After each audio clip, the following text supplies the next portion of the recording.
This video is brought to you by Little Facts. The story of the Yellowstone wolves is a remarkable tale of ecological restoration and the profound impact a single species can have on an entire ecosystem.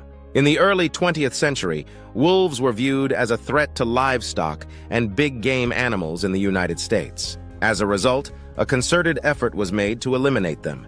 And by the 1930s, wolves were completely eradicated from Yellowstone National Park. With their natural predators gone, the populations of herbivores, particularly elk, soared. This led to significant overgrazing, which in turn caused serious damage to the park's vegetation, especially in areas along rivers and streams where elk gathered to feed.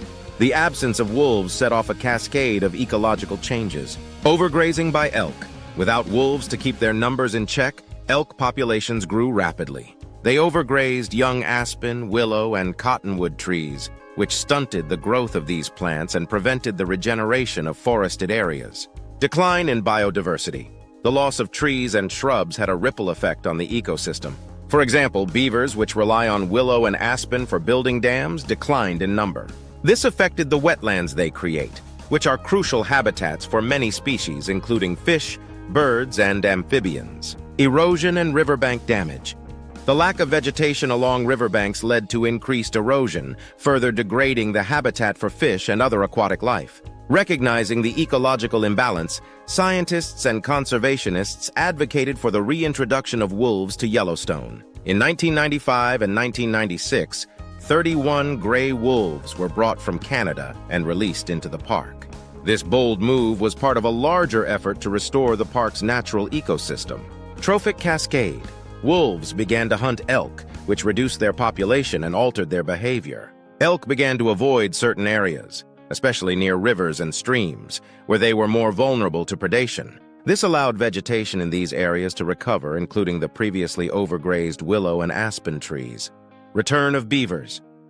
As vegetation along riverbanks recovered, beaver populations began to rebound. Beavers are ecosystem engineers that build dams, creating wetlands that support a wide variety of species. Increase in biodiversity. The recovery of vegetation and the return of beavers led to increased biodiversity. Species that had declined due to habitat loss, such as songbirds and fish, began to thrive again.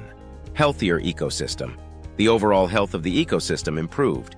With more vegetation stabilizing riverbanks, erosion decreased, improving water quality and habitat for aquatic species.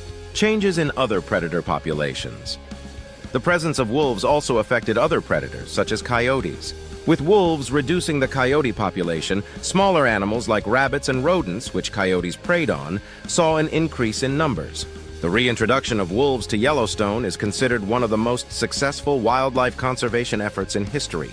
It demonstrated the concept of a keystone species, a species that has a disproportionately large impact on its environment. The wolves' return not only restored balance to Yellowstone's ecosystem, but also sparked a global interest in rewilding and the role of predators in maintaining healthy ecosystems. This story is a powerful reminder of the interconnectedness of nature and how human actions, both positive and negative, can have far-reaching effects on the environment. We hope you enjoyed this video. Please support our channel by liking the video, share it, or subscribe. Thank you.